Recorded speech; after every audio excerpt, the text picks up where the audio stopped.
د ورور سوال کړی دی وایي زموږ په دې معاشره کې دا خبره ډېره مشهوره ده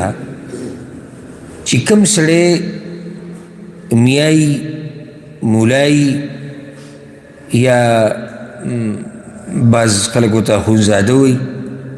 اخونزادګانو کې میاګانو کې پیرانو کې ټول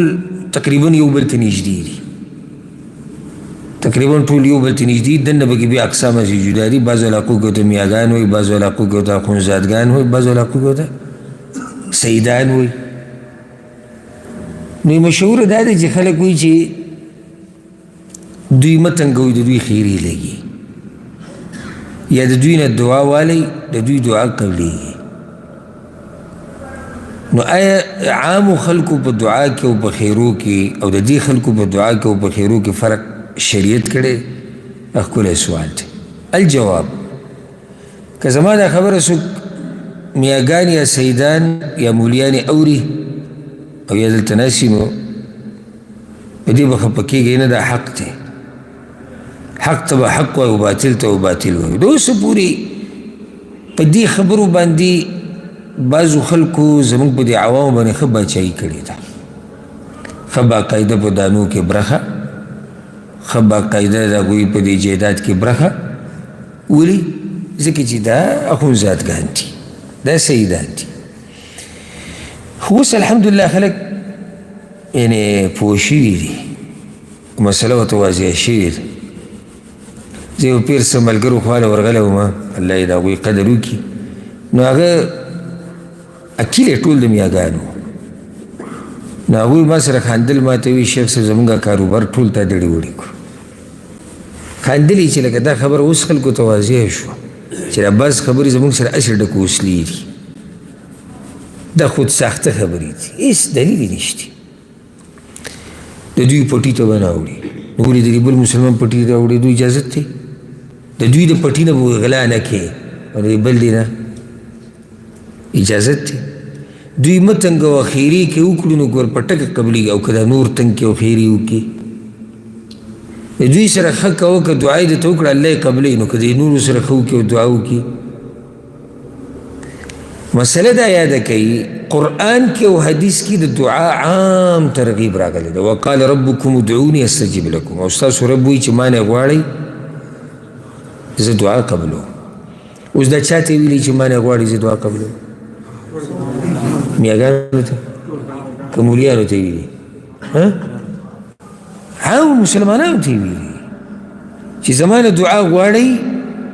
زه یې درله قبلوم او ما ته له څه دلیل په دې نه دی معلوم او که چا را پیدا کو بیا دې ما ته وښیي ما ته په دې دلیل د قرآن او د حدیث نه دی معلوم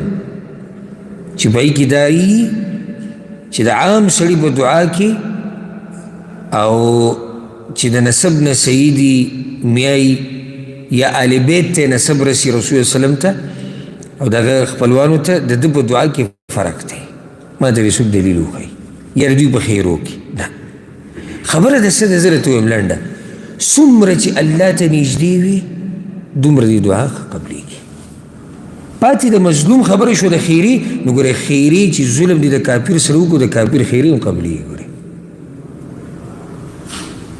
نو هغه که ته په هر چا باندې ظلم وکړي او فریاد یې الله ته وکړو الله به دې راونیسي بیا د دعا قبلېده شو نو دا چې ته څومره الله ته نږدې که یو سړی نیاګانو کې دی اخونزادګانو کې دی سیدانو کې دی او الله ته نږدې دی او دعا یې وغوښته امید دی چې الله به دعا قبوله کړي ښه یو سړی په دې نورو قومونو کې دی پښتنو کې دی یا په نورو قومونو کې دی او الله ته نږدې دی او یو میا دی یا مولا دی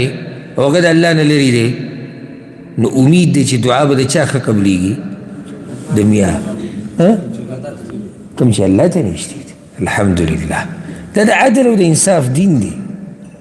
دغې دا قصې نشتي او ځکه ګوره زموږ په دې ملکونو کې او علاقو کې د پښتنو کې هم دا مسلې اوس هم شتي خو د نورو قومونو په نسبت ښه شوي دي یعنې ته لاړ شه پنجاب ته لاړ شه سیند ته هلته چې د خپل نوم سره سید ولګوو که نه سید بیا په دې خلکو په دې سټونو ورخیږي تا ته څوک څه نه وایي خپې دله ښکلۍ تاسو ولیدلي سجدې ورته لګوي، سجدې ورته لګوي، د هغه په مخ باندې به نه ګیرئ نه به برېږي، د غټې غټې سڼې به پرېښودي او اکثر ورسره سګرټ هم لاس کي او دا خلک ورته سجدې لګوي. ولې؟ وایي دی سیدانو کې دی. تاسو کې دا خبره راغلې ده. انسان غوره کېږي په تقوا او په دیندارۍ باندې، که هغه د هر قوم که هر نسب. بلال رضی الله عنه ته وګوره که قوم او نسب نه کمزوره، او ابو لهب ته وګوره د قوم او د نسب نه د رسول صلی الله خپل تره دی او په جهنم کې دی. ابو جهل ته وګوره او داسې نور مخوریز خلک چې د قریشو چې اسلام یې نه دی قبول کړی او په جهنم کې دي. نو څه فرق په دعا او په خیرو کې شریعت نه دی کړی. او بیا هم دا ویمه که چاته پکې څه فرق میلاو شو او پیدا یې کو پسې دلیل موږ دې خبر کي چې موږ هم بیا دې خلکو ته ووایو. او بیا درته هم زه دا ویمه چې په دې به څوک خفه کېږي نه، او که څوک خفه کېږي نو الله دې خوشحاله کړي. ځکه چې زه ګوره دې خیرونه نه یېرېږم. که څوک ته یېرېږي چې یاره میاګان به خیري وکړي یا سیدان یا مولیان، نو ما ته دې وکړي په دې مسله باندې خیري، زه ترې نه یېرېږم ځکه چې حق حق دی او باطل باطل دی. ها صحیح ده، یو سړی سید دی، میا دی، رسول وسلم ته نسب رسي، یقیني یقیني هسې دعوه نه وي. موږ قدر او احترام کوو په دې چې زموږ مسلمان ورور دی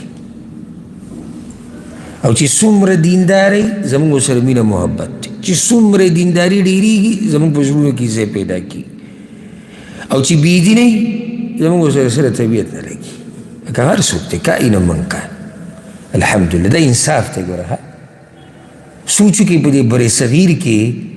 څنګه د پیرانو د مولیانو بازو او دې طبقې د کوډو منترو والا څنګه په دې خلکو باندې باچایي کړې ده او څنګه دا خلک ګمراه کړي دي. مالونه د خلکو خوړلي، دین د خلکو تباه کړی دی، غیرت د خلکو ګډوډ کړی دی، ښځې د بعضو پکې د خلکو ښځې بې عزته کړي دي، لوڼه او خویندې ولې بې عزته کړي په دې نوم باندې چې دوی له الله مقام ورکړی. الله چې چا له مقام ورکړي هغه د چا عزت نه خرابوي، هغه د چا مال په باطله نه خوري، هغه د چا دین نه ګډوډ کوي چې الله وله مقام ورکړي. دوی له جاهلي معاشرې دا مقام ورکړی دی، جاهلي معاشرې وله دا مقام ورکړی دی. ورسېدی بي که نه